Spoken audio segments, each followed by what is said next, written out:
When Neil Armstrong landed on the moon, he had a strange encounter and kept it a secret from everyone for decades. The commander of Apollo 11 on July 20th, 1969, became the first human to set foot on the moon's surface, earning him a legendary status at NASA. We are all aware of this historical experience, but there is a special event that was kept hidden from the public for a long time. While on the moon, Armstrong encountered something that almost led to the failure of the Apollo 11 mission, and he kept it a secret until his death. What did the first man to go to the moon hide from us? Let's learn the background of the Apollo 11 mission together. The moon landing has now become a part of American mythology. There is no one who does not know the hesitant yet calmly uttered words of Neil Armstrong as he stepped down the ladder onto the moon's surface. That's one small step for a man, one giant leap for mankind. This is such a significant achievement that 10 years of effort have been focused on a single event. It may sound like on a summer day in 1969, 3 men put on spacesuits, jumped into a rocket, flew to the moon, took a few steps, planted the American flag, and then returned home. But the reality is much more complex. The moon landing has now become a part of American mythology.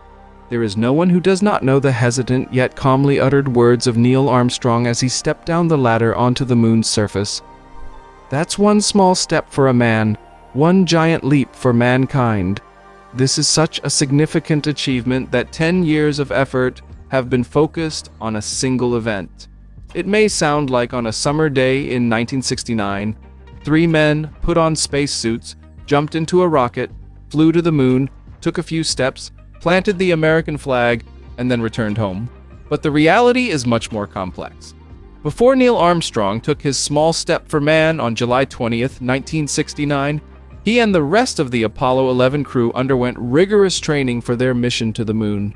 Much of their training took place in classroom-like settings and testing facilities, where NASA tasked astronauts with collecting geological samples and entering and exiting the lunar module, helping them build muscle memory for these activities on the moon. To make their training as realistic as possible, the crew trained at locations on Earth that resembled the moon's terrain. Stephen Garber, a policy analyst at NASA's History Office, said NASA sought locations that somewhat resembled the moon's geological features, but it was a kind of guessing game since they had never been there before. During their training, Neil Armstrong, Buzz Aldrin, and Michael Collins frequently went on field trips both nationally and internationally. Much of the work was done in the southwestern United States, in places like Arizona, Texas, and Nevada. Garber emphasized the importance of extensive field training to understand the various geological features they would encounter during their mission. The astronauts needed to be ready for the process, so they wouldn't spend too much time on how to take a sample or take a photograph. Scientists on Earth could analyze the samples and photographs later. The astronauts had enough work to do, and the important thing was for them to return safely. The astronauts repeatedly practiced collecting rock and soil samples from different areas using their hands and small shovels, so they could almost automatically perform this process when they arrived on the moon. Other equally important simulations they conducted included selecting field sites, digging trenches, and collecting samples at different levels, verbally and in writing describing geological features, documenting sites using photographs, and properly labeling the samples they collected. Seeing the benefits of training in moon analogs, areas on Earth used to mimic the moon's shape and structure, NASA made it a common training tool for preparation for future space travels, including subsequent Apollo missions. Neil Armstrong and Buzz Aldrin faced a problem just 4 minutes after the Apollo 11 began its descent. And at that moment, all the training they had seemed to have flown away. Everything started with the words "program alarm" suddenly coming from the speaker in mission control by Commander Neil Armstrong of Apollo 11. Buzz Aldrin, standing next to Armstrong in the descending moon module, was looking at the frozen computer screen with 1202 written on it. This was an error code, but they had no idea where the error was coming from. As the controllers in Houston tried to find out exactly what the problem was, they checked their logs. Armstrong said, "Report this program alarm to us." His voice was tense, but no more tense than it had been during simulations. It was hard to grasp that a life-and-death struggle was being waged inside a small, fragile machine descending rapidly towards the moon, 386,000 kilometers from Earth. The communication was intermittent, the system was threatening the astronauts with a crash, and Gene Kranz, the flight director of the first moon landing, felt that mission control had fallen a bit behind the power curve. Problems began right after Armstrong, Aldrin, and Michael Collins separated from the command module they were on to go to the moon. Collins would stay in the command module while Armstrong and Aldrin descended. Mission control was having trouble with the radio connection with the lunar module. Kranz stated, "I was the one to decide how much information was enough. So in my mind, the constant question was, do I have enough information to continue? Eventually, I could barely say yes. I gave the crew permission for powered descent, and we immediately lost communication again.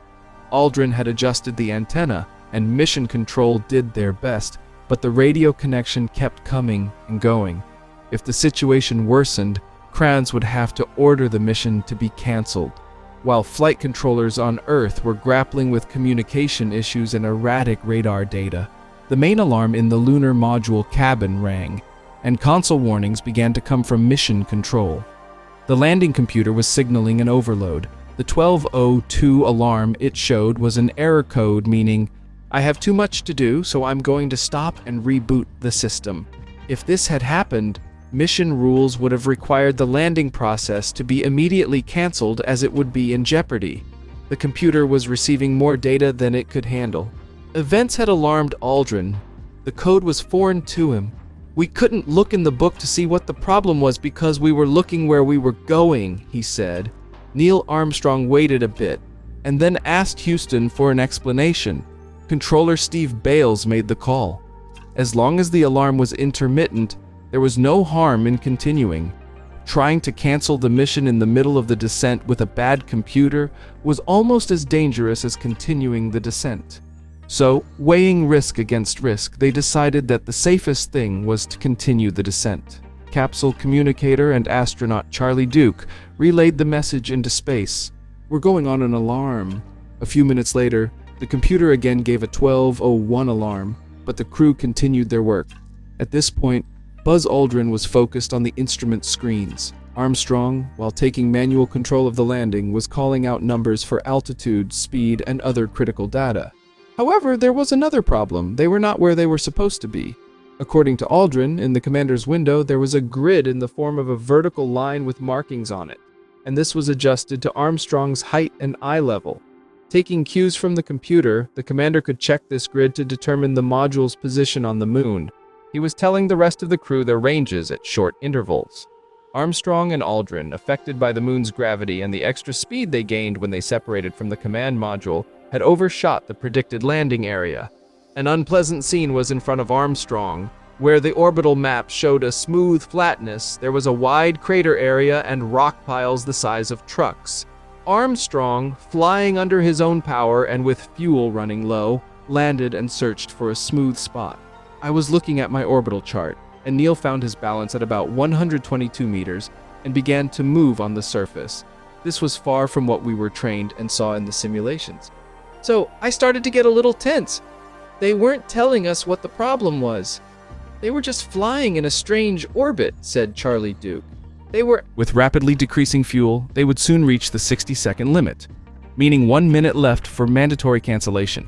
Even whether a cancellation at this altitude, which meant a mandatory stop and emergency firing of the ascent engine, was possible, was uncertain.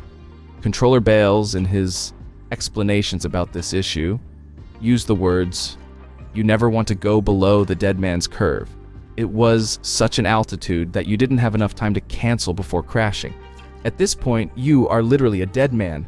Capsule communicator Duke gave a 60-second fuel warning. Armstrong carefully focused on a smooth point ahead. Aldrin continued to state speed and range. We heard the 60-second call and the low-level light came on. I'm sure this has caused concern in the control center. They were expecting us to land with about 2 minutes of fuel left. And here we were, still 30 meters above the surface at 60 seconds. This was a critical stage. Then another call came for 30 seconds. Aldrin recalled his memories and continued, At that time, we really felt like we were starting to gulp air, and Flight Director Kranz was trying to decide whether to land or not. Did we have enough fuel to land on the moon, or would we have to cancel the landing at a very close place to the lunar surface? When we got down to 30 seconds, we were about 3 meters or less from the surface. I could look outside. At that point, Neil didn't care what the numbers were. He was looking outside too. I could see the shadow of the sun behind us, said Aldrin. According to the crew, the descent engine was raising so much dust at this altitude that the only thing Armstrong could use to measure the remaining distance to the surface was a few rocks emerging from the shadow and mist. Then, a long metal rod extending from the landing legs touched the lunar plane, marking their arrival. On the console, a blue light came on, meaning runway light, and the landing was successfully completed. Houston, Tranquility Base here. The Eagle has landed, said Armstrong briefly and succinctly. There was a moment of silence in mission control. Kranz said, "It took us a few seconds to realize that we had done it. Then the people in the monitoring room started stomping their feet, cheering, and clapping. At that moment, I was so emotionally shocked that words were not coming out of my mouth, but I had to get my team back on track.